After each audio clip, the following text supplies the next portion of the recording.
ভারতীয় আগ্রাসন চালানোর জন্য যে আপনি চেষ্টা করতেছেন, মুসলমানদেরকে আপনি চিনেন না।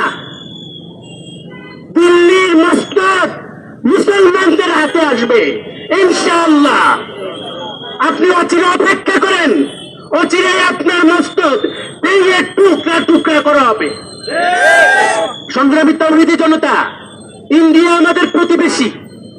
প্রতিবেশী যখন প্রতিবেশীর মতো ব্যবহার করবে, আমরাও তাদের দিকে বন্ধুত্বের হাত বাড়াবো। কিন্তু প্রতিবেশী যখন প্রভুত্বের হাত বাড়াতে যাবে, ওই হাত আমরা ভেঙে দিব। আমি সাবধান করে দিতে চাই, বাংলার জনগণকে আপনারা চিনেন না, বাংলার মুসলমানদেরকে আপনারা চিনেন না। আমরা মৃত্যুকে ভয় পাই না।